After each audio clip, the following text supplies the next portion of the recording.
दोस्तों नमस्कार, मैं राकेश श्रीवास्तव। क्या इस देश में अब जितने भी चुनाव होंगे उन चुनावों से पहले राजनीतिक दलों की तरफ से मतदाताओं के बीच तमाम तरह के लुभावनी योजनाएं चलाई जाएगी, उनके बीच पैसे बांटे जाएंगे और तमाम ऐसे काम किए जाएंगे जिसकी वजह से जो मतदाता हैं मूल मुद्दों को भूल जाए। पिछले 20 वर्षों में या 15 वर्षों में या 5 वर्षों में देश में क्या विकास हुआ, राज्य में क्या विकास हुआ, इसकी गणना करने की बजाय वो जो तत्काल पैसे मिलते हैं उसे देखकर तमाम बातें भूल जाए, क्योंकि बिहार में यही सब कुछ हो रहा है। नीतीश कुमार पिछले 20 वर्षों से बिहार की सत्ता पे काबिज है, लेकिन चुनाव से एन पहले यानी पिछले 6 महीने से जिस तरह से वो लगातार एक के बाद एक आर्थिक योजनाएं लागू कर रहे हैं और लोगों के खाते में डायरेक्ट पैसे जिस तरह से भेजे जा रहे हैं, उससे यही सवाल खड़ा हो रहा है कि क्या इस देश में अब चुनाव से पहले इसी तरह से पैसे बांटकर लोगों के वोट खरीदने की कोशिश की जाएगी। क्योंकि ये सीधे तौर पे ऐसा लग रहा है कि लोगों के वोट खरीदने की कोशिश की जा रही है। आपको याद होगा कि पिछले 6 महीने में दर्जनों ऐसी योजनाएं नीतीश कुमार सरकार ने लागू की है, जिसके तहत सीधे तौर पे बिहार के लोगों के खाते में पैसे जमा हो रहे हैं। ताजा ताजा मामला महिला रोजगार के तहत जिस तरह से 10-10 हजार रुपये महिलाओं के खाते में भेजे गए, उससे यह सवाल पैदा हो गया है कि क्या चुनाव से एन पहले मतदाताओं के वोट खरीदने की कोशिश की जा रही है। करीब 50 लाख महिलाओं के खाते में 2 दिन पहले 10-10 हजार रुपये ट्रांसफर किए गए हैं और ये पैसे इतने बड़े हैं कि आने वाले समय में बिहार पर ये एक बड़ा कर्ज के तौर पे साबित होगा। इतना ही नहीं, इन पिछले 6 महीने में एक के बाद एक ऐसी योजनाएं लागू की गई है और ऐसे ऐसे आर्थिक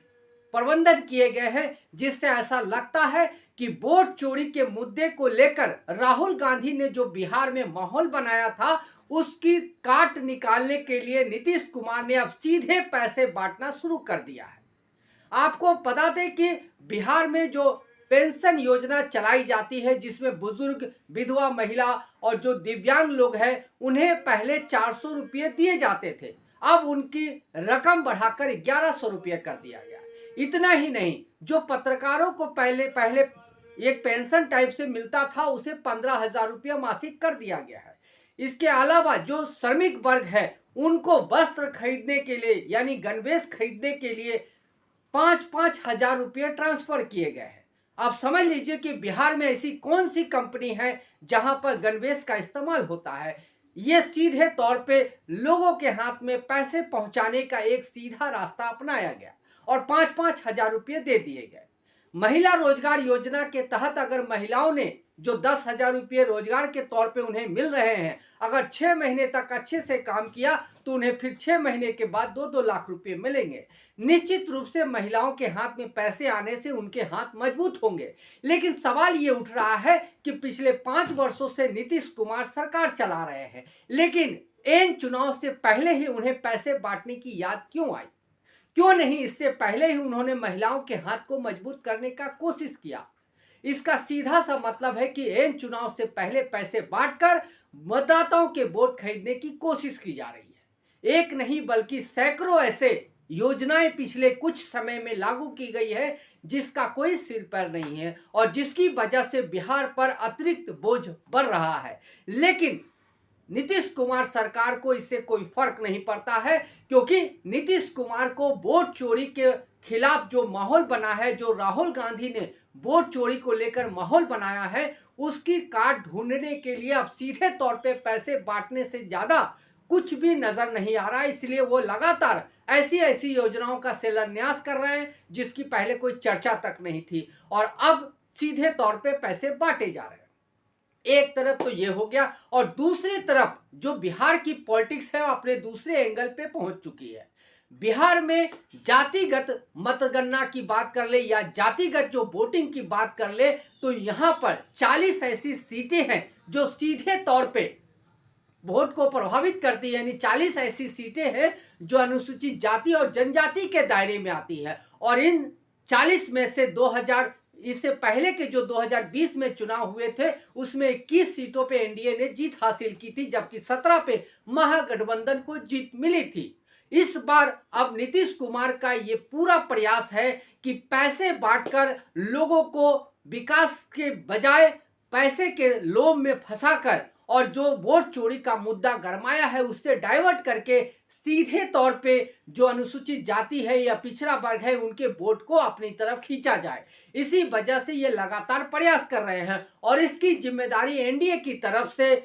चिराग पासवान और जीतन राम मांझी को सौंपी गई है, ताकि वो जो वहां के पासवान वोट है या मांझी वोट है और दूसरे जो छोटी जाति के वोट है उसे खींच सके। वहीं दूसरी तरफ कांग्रेस ने भी इस चुनाव में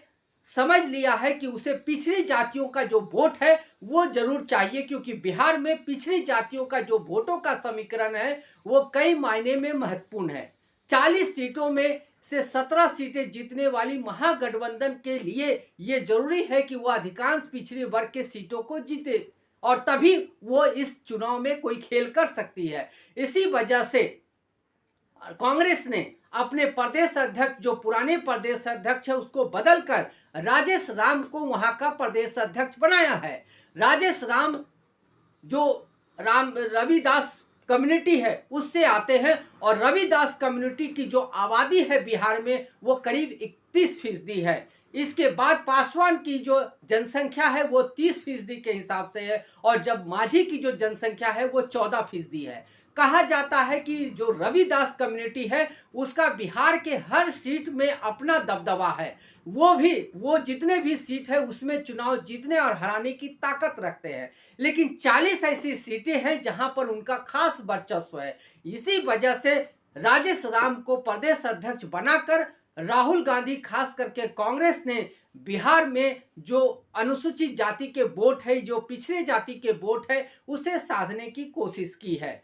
कहा जाता है कि ये जो अनुसूचित जाति या पिछड़ी जाति के वोट बैंक है वो पहले से राजद के साथ रहे हैं, लेकिन राजद के एमवाई समीकरण की वजह से पिछले कुछ समय से वो राजद से खिसक चुके हैं, क्योंकि वो एमवाई समीकरण के तहत खुद को फिट नहीं पाते हैं और ये वोटर जो है नीतीश कुमार और दूसरी तरफ भारतीय जनता पार्टी और कांग्रेस की तरफ शिफ्ट हो चुकी है। कांग्रेस इसी वोट बैंक पे सेर लगाने की कोशिश कर रही है और इसी बीच चूंकि वोट चोरी का मुद्दा पूरे बिहार में गरमाया हुआ है, आरक्षण का मामला गरमाया हुआ है, दूसरी तरफ जो नीतीश कुमार के जो मंत्री हैं उन पे जो करप्शन के चार्जेस लगे हैं उससे ध्यान भटकाने के लिए लगातार लोगों के हाथ में सीधे पैसे दिए जा रहे हैं। यह भी नहीं देखा जा रहा है कि वो योग्य है या नहीं है, लेकिन उनके खातों में सीधे पैसे दिए जा रहे हैं। ये सीधे तौर पे बिहार में वोट खरीदने की कोशिश की जा रही है, क्योंकि एसआईआर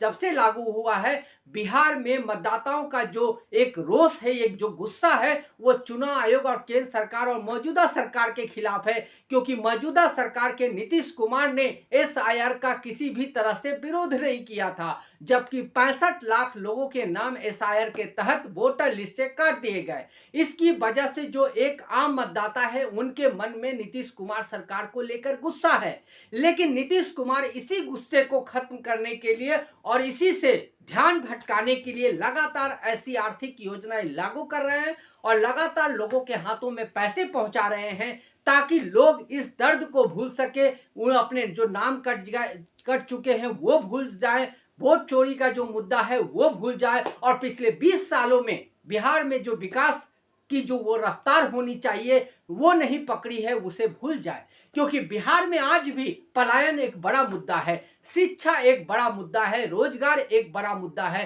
पिछले 20 वर्षों से नीतीश कुमार बिहार की सत्ता पे काबिज है, लेकिन आज भी बिहार में रोजगार का गंभीर संकट है। आज भी वहां विकास की योजनाएं अधूरी लटकी हुई है। कई ऐसे कॉलेज हैं जो बंद पड़े हैं, कई ऐसे कंपनियां हैं जो बंद पड़ी है और युवाओं को न चाहते हुए भी बिहार से पलायन करके दूसरे राज्यों में जाकर नौकरी करनी पड़ रही है और अपना जीवन यापन करना पड़ रहा है। तो बिहार में पिछले 20 सालों में जो विकास नहीं हुआ उसी विकास के पर पर्दा डालने के लिए नीतीश कुमार की तरफ से अब लगातार लोगों के खातों में पैसे पहुंचाए जा रहे हैं और ये पैसे ऐसे पहुंचाए जा रहे हैं जैसे वो आम लोगों के हित के लिए सोचकर कर रहे हैं। दरअसल ये पैसे इसलिए पहुंचाए जा रहे हैं ताकि अक्टूबर नवंबर में जब विधानसभा के चुनाव होंगे उस समय लोग इस दर्द को भूल जाएं कि बिहार में पिछले 20 सालों में विकास का कोई काम नहीं हुआ है। ये भूल जाएं कि यहाँ शिक्षा व्यवस्था का हाल खराब है, ये वो भूल जाएं कि यहाँ स्वास्थ्य का हाल खराब है, और ये वो भूल जाएं कि वोट चोरी की वजह से सरकारें बनती रही है और इस पर जो इसके एसआईआर जो लागू किया उस पर नीतीश कुमार ने चुप्पी साध रखी थी। खास करके वक्फ बोर्ड के मामले में जिस तरह से नीतीश कुमार और आप कह सकते हैं चिराग पासवान और जीतन राम मांझी ने चुप्पी साध रखी, उसकी वजह से भी जो अल्पसंख्यक वोटर है उनके मन में जो गुस्सा है उसको भी ढकने के लिए लगातार लोगों के अकाउंट में पैसे ट्रांसफर किए जा रहे हैं और इस पैसे के बंदर बाट के जरिए लोगों के वोट खरीदने की कोशिश की जा रही है। आपको याद होगा महाराष्ट्र में चुनाव से एन पहले किस तरह से लाडली बहन योजना लागू की गई थी। आपको याद होगा कि मध्य प्रदेश में किस तरह से बहनों के नाम पे योजना लागू करके बहनों के खातों में डायरेक्ट पैसे ट्रांसफर किए गए थे। ये एक ट्रेंड बनता जा रहा है भारतीय जनता पार्टी शासित राज्यों में, जहां पर चुनाव होने से पहले महिलाओं, युवक, पुरुषों के, बुजुर्गों के खाते में पैसे ट्रांसफर किए जाते हैं ताकि इन चुनाव से पहले उनके वोटों को खरीदा जा सके। अब नीतीश कुमार ने भी इसी ट्रेंड को पकड़ लिया है। नीतीश कुमार की छवि साफ सुथरी रही है, एक ऐसे शासक की रही है जो भ्रष्टाचार के मामले में शामिल नहीं रहे हैं, लेकिन उनके कई मंत्रियों पे भ्रष्टाचार के मामले लगे हैं, आरोप लग रहे हैं, लेकिन नीतीश कुमार ने चुप्पी साध रखी है। तो सवाल ये उठता है कि क्या भारतीय जनता पार्टी के साथ सरकार चलाते चलाते नीतीश कुमार भ्रष्टाचार से भी समझौता कर चुके हैं और क्या वो पैसे बांटकर लोगों के वोट खरीदने की कोशिश में जुट गए हैं। ऐसे में आने वाले दिनों में बिहार में विधानसभा चुनाव के नतीजे क्या होते हैं वो आने वाले दिनों में पता चलेगा, लेकिन फिलहाल नीतीश कुमार ने बिहार में वोट को खरीदने के लिए पैसों का बंटवारा शुरू कर दिया है। उन्हें विकास की बात नहीं करनी है, तमाम योजनाएं लागू करके लोगों को डायरेक्ट पैसे पहुंचाकर उनके वोट खरीदने हैं। फिर उसके बाद आने वाले समय में उन्हें काम मिले, बेरोजगारी बढ़े, सड़कें टूटी मिले, बिजली खराब मिले, कोई फर्क नहीं पड़ता है। फिलहाल